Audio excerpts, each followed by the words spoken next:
Hi everybody, how you doing? Welcome back to the Spurs Talk Show. I am Sean Butler. Bugsy Malone's downstairs having a nap. It's Sunday evening. It's 7 o'clock. It's ridiculously hot here. I do apologize for the perspiration, but it is what it is. I wanted to make this video for you. You might not be seeing it until Monday morning, but it's all about David Raya. And I thought that on the back of the news that I'm about to bring to your attention, Fabrizio Romano dropping the tweet today about David Raya and the personal terms being agreed. The stepping stones are in place to try to make this move happen between Brentford and Tottenham Hotspur. I thought I would bring to you some statistics and some insights into the goalkeeper that may be wearing the #1 jersey for Tottenham next season.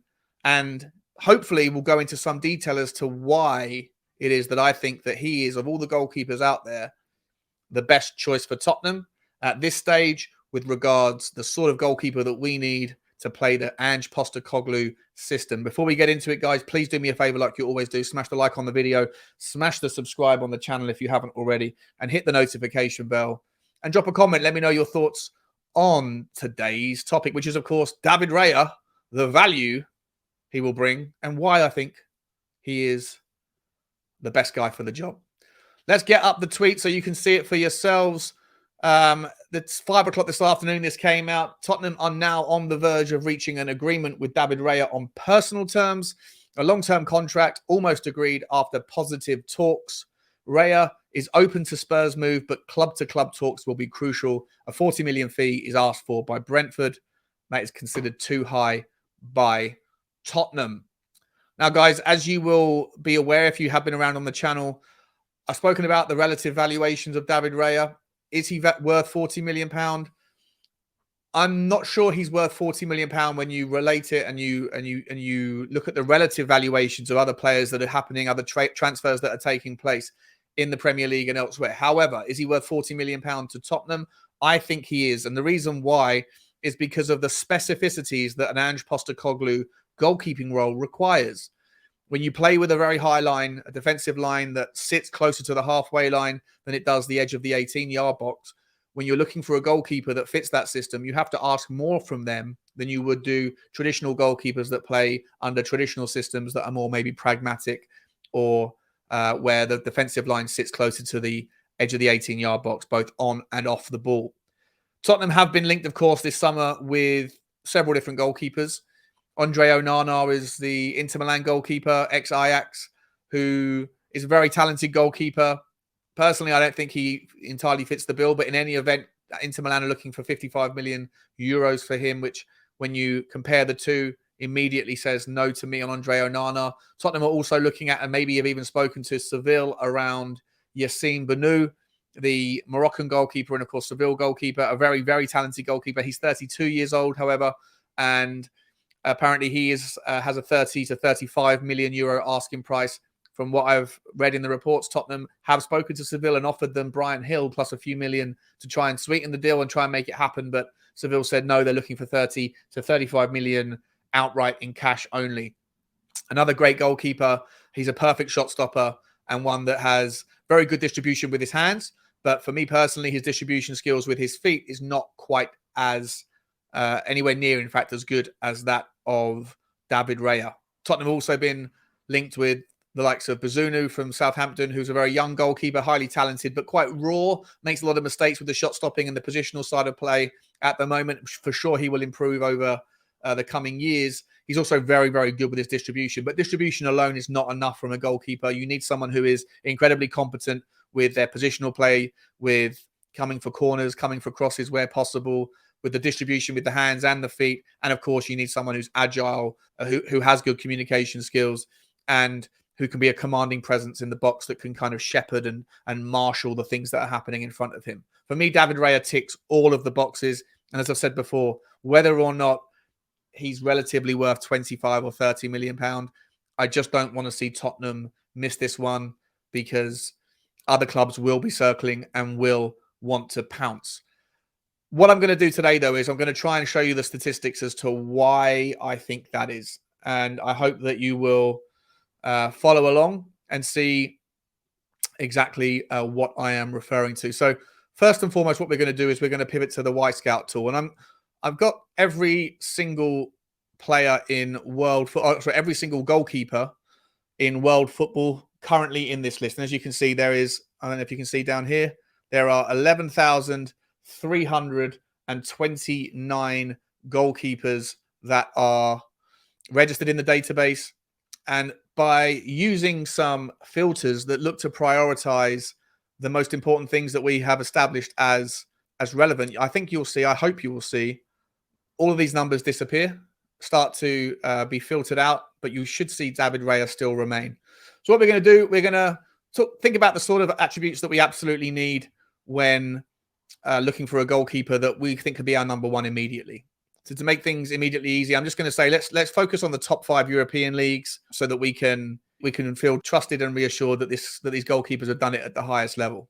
That still leaves 202 goalkeepers, and for what it's worth, the vast majority of them are the more expensive end of the market.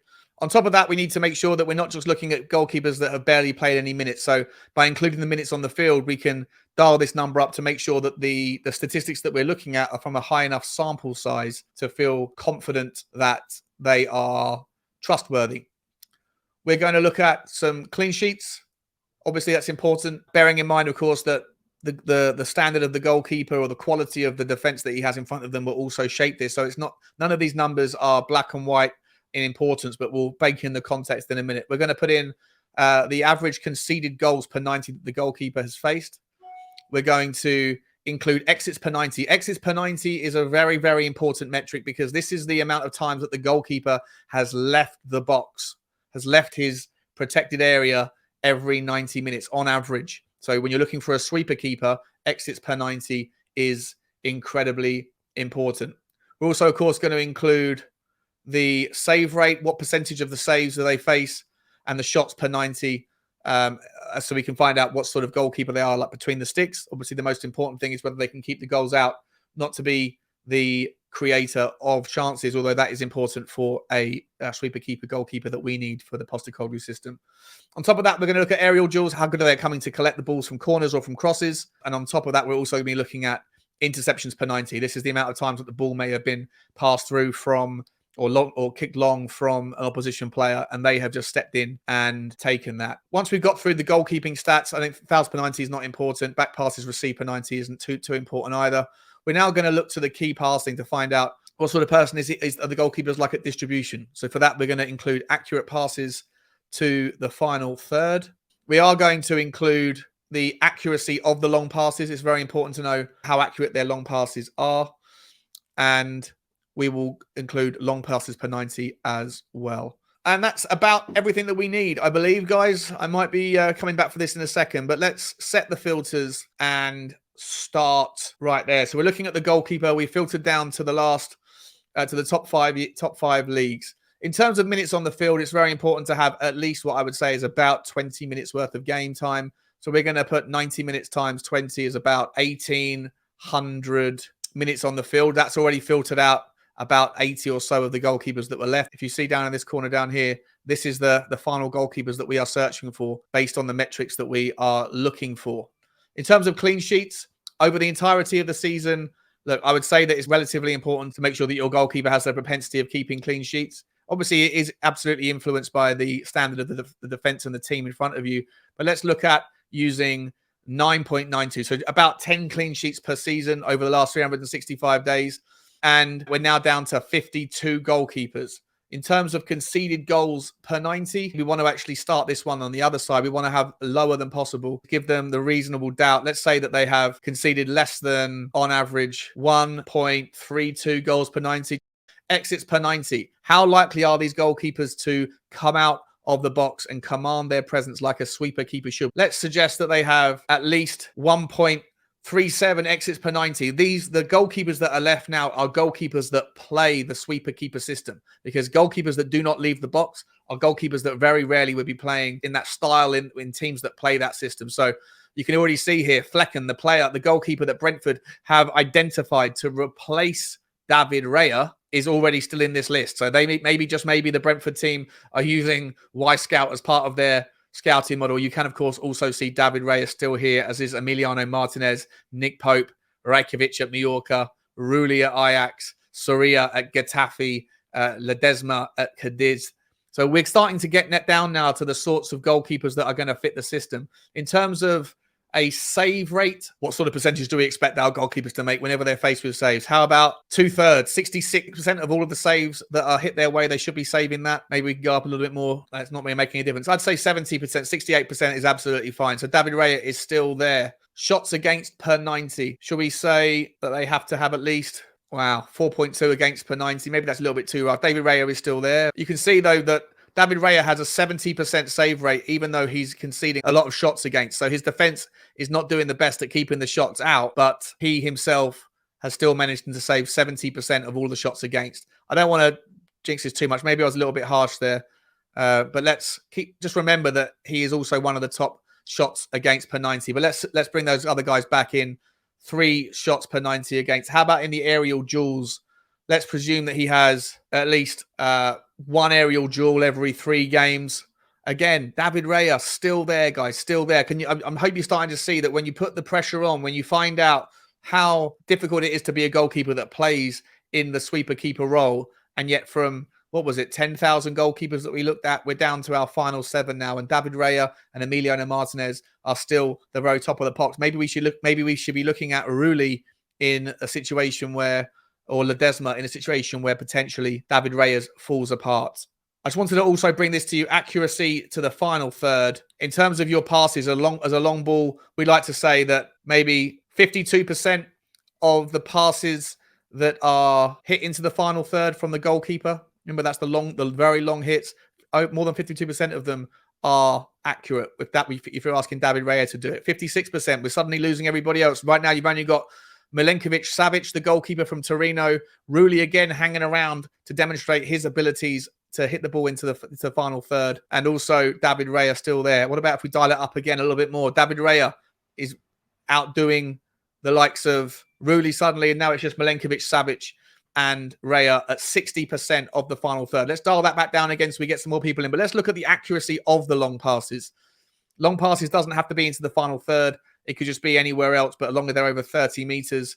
If we dial it up to 58%, 62%, 68%, and David Raya is still there. So not only is he the most accurate, guys, with hitting the ball into the final third, he's also the most accurate with general long passes. 68% of his long balls, wherever they are going to their intended target.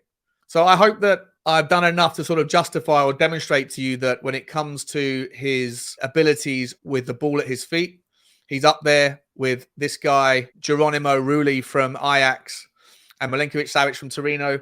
Other honourable mentions when it comes to the sweeper keeper role and the ability to be very successful at shot stopping, at getting the crosses out of the air, and also for the agility, for making the passes, for everything you need from that sort of goalkeeper.